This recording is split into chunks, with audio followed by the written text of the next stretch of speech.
Saxon Advanced Mathematics. This is a homework question from Lesson 38, Problem 5, but the topic, which is rate problems, comes from Lesson 25.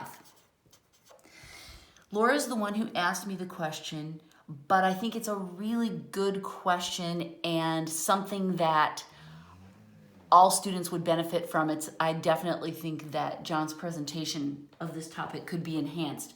So I'm going to be sharing this with Vivian and Jayla too, because I think it is super helpful to talk about it a little bit more.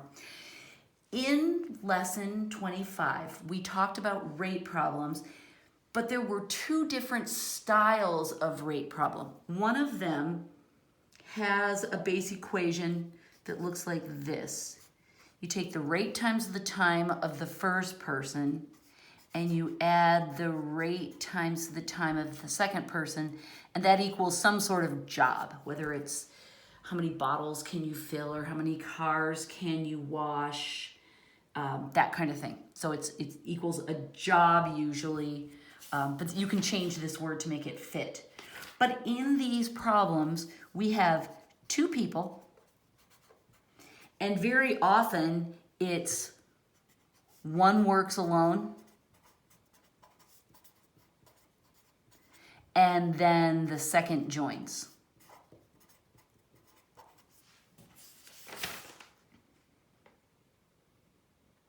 Yes, that is the scenario. It's two people and they're usually given specific names. All right, Joe, Frank, and Meryl are in one problem. Meha and Wilbur. Doesn't matter. But John usually gives them specific names.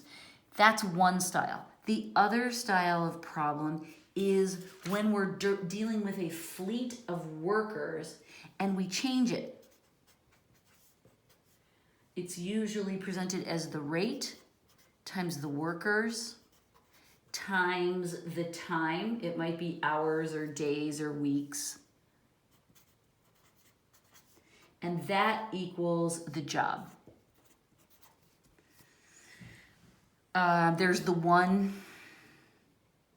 with the baby bottles. It's the rate times the number of infants times the time. I think it was days in that one. Yeah. Okay. And their job, remember, was drinking milk. These two are obviously very much the same. This style of problem applies typically when we have a group of workers. And this is where it becomes very noticeable. Typically, all the workers are working at the same rate.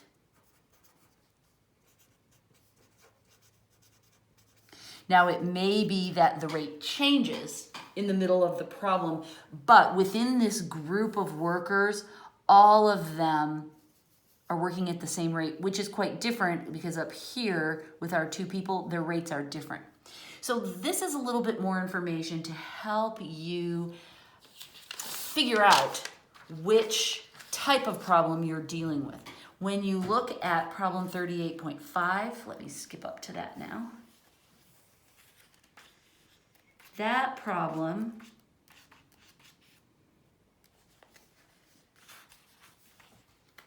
says, Wild Oscar worked frantically for 4 hours and called for help because he just saw it would take 6 more hours to finish. Calm Sally began to help and they finished the job in 2 more hours. That is clearly this one. We have two specific workers. One works by himself and then the other one joins. It is clearly this style. Okay, so that is the biggest and most challenging part of these problems, is figuring out which of these base equations do you need to use. Once you get to that decision made, then this decision will look different depending on which equation you're using.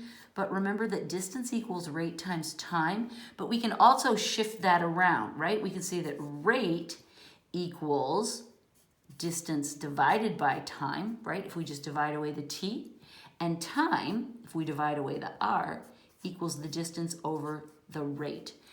These are not unique equations, right? This one, the top one, is the only one you really need to memorize. But these are very helpful to write down because we're going to use them in working out the dynamics of this problem. Remember that, I'm going to switch to another page. To have these right in front of you is super helpful. That's when we're talking about distances, but in these, when we're doing a rate times a time equals a job, right? Then we can say that the rate equals the job divided by the time, or the time equals the job divided by the rate. Right? That's just doing algebra to this, letting this be J. Okay, so having these in front of us is super helpful. Let's dig into our problem now. Oh, just fell. Wild Oscar worked frantically for 4 hours and called for help because he saw it would take 6 more hours to finish. It doesn't say anything about a change in rate, so we assume his rate was the same all the way through.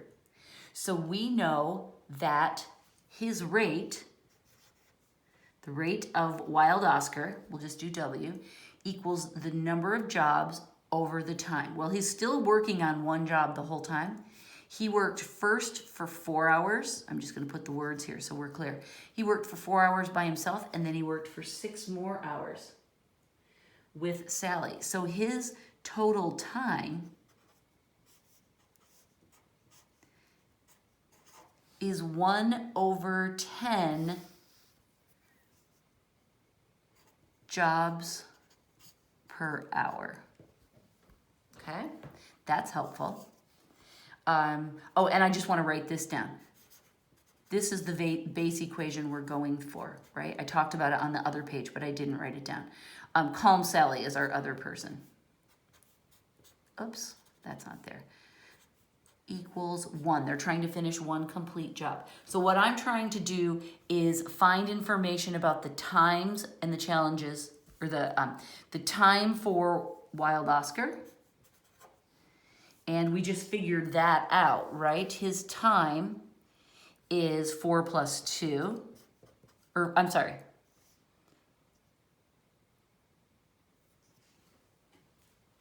He worked for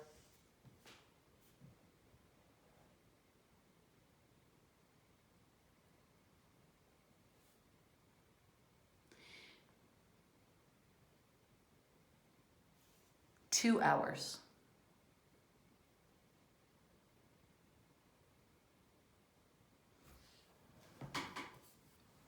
No, I'm sorry. Sally worked for 2 hours. The rate of Wild Oscar is 1/10. The time of Wild Oscar is 4 plus 2. I'm looking at my notes that I got, and I'm just trying to make sure I understand how I got that out of the problem. Okay, he worked for 4 hours because he saw that it would take him 6 hours if he kept working at his current rate. And so he called Sally, and then they worked for 2 hours more. So the time that he spent was 4 plus 2. At his own rate, it would have required that much time.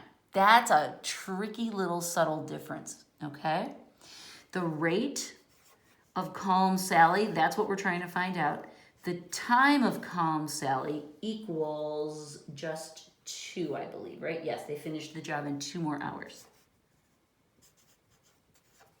All right, so I've got 1 variable, 2 variables, 3 out of the 4. So now I can set this up, my base equation. I'll draw a nice big arrow so you can see that's where I got my base.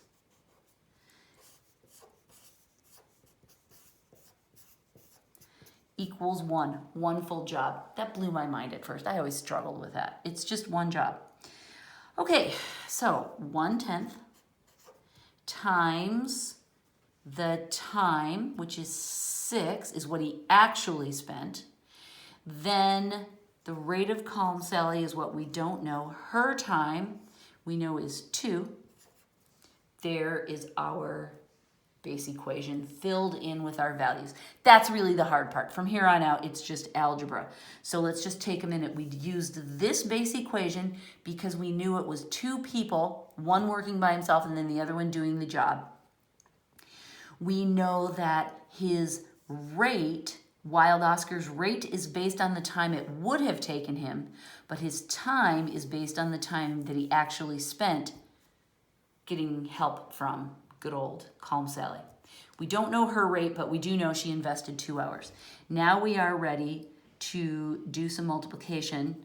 Or some algebra rather, but I do want to multiply. Let's multiply everything by 10 so that we can get rid of this denominator.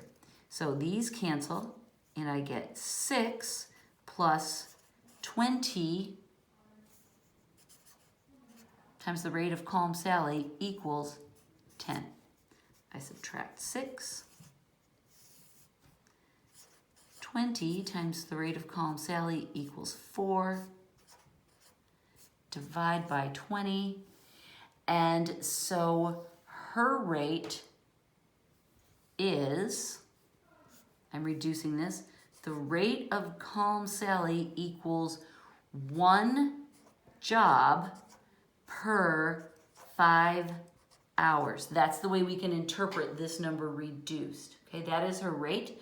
So the question is, how long would it have taken her to do the job alone? 5 hours. Make sense? If it takes her 1 job, or if her rate is 1 job per 5 hours, then that means it takes her 5 hours to do the job. So there's the answer within the answer. That's a rough one, isn't it? I think this is very confusing. Up here, Wild Oscar's rate is based on the time it would have taken him to do the job, but his time is based on the actual time he spent. Very confusing. Give that a shot. Be sure you make some notes in your book cover about this, that if you have 2 people where they're working first separately and then together, you'll use this format. If you've got just a group of workers that are all working at the same rate as each other, I should say that. The rate may change later in the problem. That's not what I'm talking about. I'm talking about the fact that there are, 20 babies sucking on bottles and they're all sucking at exactly the same rate. That's the cue that you're using this style of problem. All right, I hope that helps talk about rate problems. Thanks, bye.